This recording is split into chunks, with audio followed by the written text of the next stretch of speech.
Good evening class first year. Today I start the chapter linear inequalities exercise 6C question number 13। एक 13 number देख रही है, यही थोड़ा अलग है और सारे तो हो जाएंगे। तो 13 नंबर में दिया है, देखिए पहली असमीका है 4x + 3y < 60। तो इस असमीका के संगत रेखा का समीकरण क्या होगा? 4x + 3y = 60। यहाँ पर हम x = 0 पुट करेंगे तो y = आ जाएगा 20 और y = 0 पुट करेंगे तो x = आ जाएगा 15।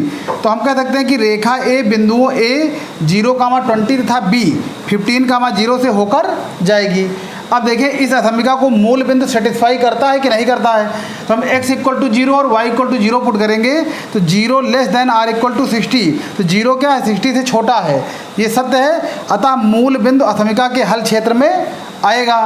तो हम यहाँ पर देखिए इसका हम ग्राफ बनाते हैं। तो पॉइंट ए का कोऑर्डिनेट कितना है? 0, 20 ये वाई एक्सिस पे लाई करेगा। विदाउट मेजर अनुमान से हम यहाँ पर लिख लेंगे 0, 20। अब 15 इससे थोड़ी कम लेंथ लेकर के 15, 0 एक्स एक्सिस पे लाई करेगा। क्योंकि यहाँ पर इक्वलिटी का सिंबल है तो इसकी रेखा पर आने वाले सारे पॉइंट भी इस असमीका को क्या करेंगे? संतुष्ट करेंगे।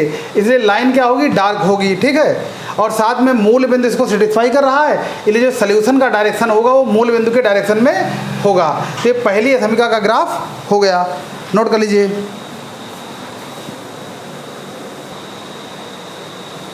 अब देखिए असमीका 2 लेते हैं कि y > 2x। अब असमीका 2 के संगत रेखा का समीकरण हो जाएगा y = 2x। तो यहाँ पर हम x = 0 रखेंगे तो y = 0 आएगा। तो अब देखिए अब यहाँ पर हम देख रहे हैं कि ये रेखा मूल बिंदु से जा रही है।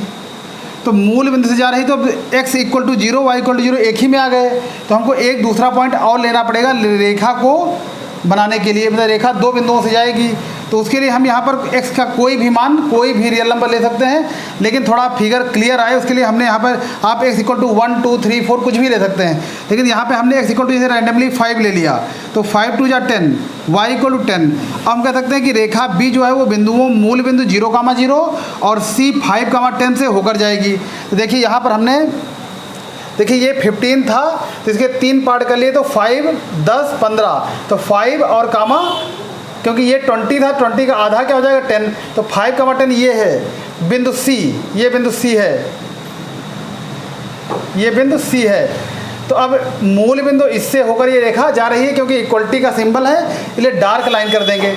अब अभी तक हम क्या करते थे? अभी तक हम ओरिजिन से ही चेक करते थे कि हल क्षेत्र किस ओर होगा, लेकिन इस बार रेखा ओरिजिन से ही जा रही है। तो हम क्या करेंगे? रेखा के लेफ्ट साइड में, राइट हैंड साइड में कोई पॉइंट ले लेंगे अनुमान से। देखिए हमने इसके लिए ये किया कि देखिए रेखा जो 2 है और रेखा 1, इसका हमने रफ पर क्या किया? पॉइंट ऑफ इंटरसेक्शन निकाल लिया। दोनों को हल करके x और y की वैल्यू निकाला तो यह आया 6, 12, 6, 12। मतलब ये इतनी लेंथ 6 है और ये 12 है। तो 6, 12 पे हम मान लेते हैं यहाँ पर कोई पॉइंट है 5, बिंदु P ले लिया 6, 5, ये 6 हो गया, 5 मान लिया यहाँ पे आया। तो 6, 5 क्या होगा? इस रेखा के देखिए नीचे है 6, 5 यहाँ पे कहीं लाई करेगा, ठीक है। अब 6, 5 लेकर के हमने असमीका में रखा तो हम देख रहे हैं कि y की वैल्यू 5 रखी और x की वैल्यू क्या रखी? 6, 6 2 12। तो 5 = > 12। ये क्या है? असत्य है। इसका मतलब क्या हुआ कि बिंदु P असमीका 2 के हल क्षेत्र में नहीं आएगा। तो इसका मतलब ये हुआ कि बिंदु P की ओर वाला जो बिंदु P है, बिंदु P की तरफ वाला पार्ट क्या होगा? असमीका के हल क्षेत्र में नहीं होगा। तो कौन सा पार्ट होगा? दूसरा वाला पार्ट हो जाएगा।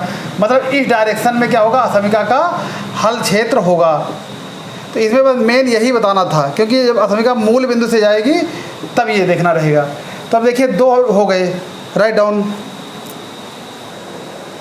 देखिए असमीका 3 से x > 3, तो इसके करस्पॉन्डिंग रेखा का समीकरण क्या होगा? x = 3।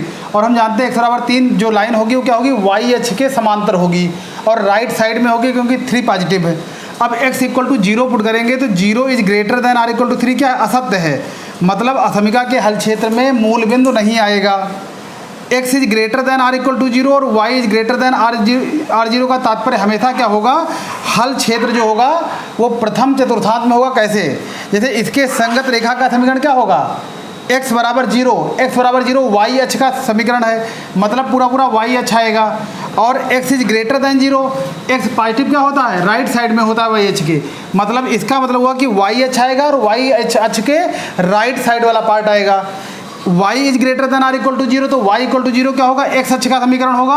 और y positive greater than zero का मतलब पॉजिटिव, तो y पॉजिटिव क्या होता है, x अक्ष के ऊपर होता है, मतलब x अक्ष आएगा और x अक्ष के ऊपर पार्ट आएगा। तो कुल मिलाकर के दोनों का जो कॉमन पोर्शन होगा वो कौन सा होगा, फर्स्ट क्वाड्रेंट होगा।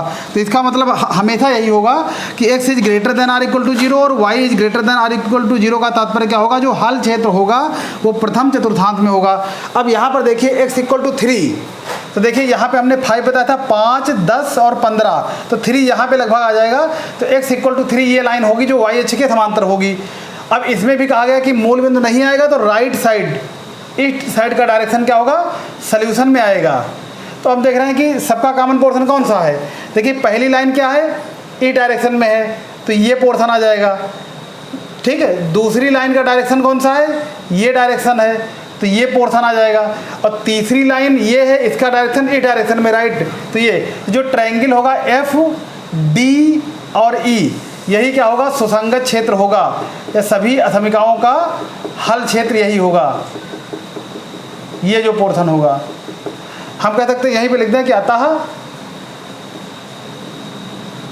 असमिका निकाय का हल क्षेत्र, असमिका निकाय, सिस्टम ऑफ इनइक्वालिटी बोलते हैं, असमिका निकाय का हल क्षेत्र,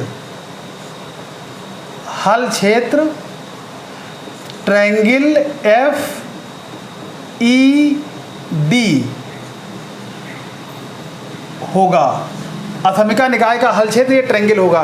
तो हमको उम्मीद है कि हिंदी मीडियम वाले थोड़ा ट्रांसलेट कर लेंगे, और ये बहुत ही इंपॉर्टेंट क्वेश्चन था। और ये जो लीनियर इनइक्वालिटी चैप्टर है ये सेकेंड ईयर में बहुत काम देगा। सेकेंड ईयर में एक चैप्टर आता है लीनियर प्रोग्रामिंग, तो रैखिक प्रोग्रामन में इसका इतना यूज होता है, तो आपको ये पढ़ना नहीं पड़ेगा और इसको नोट कर लीजिए। ओके।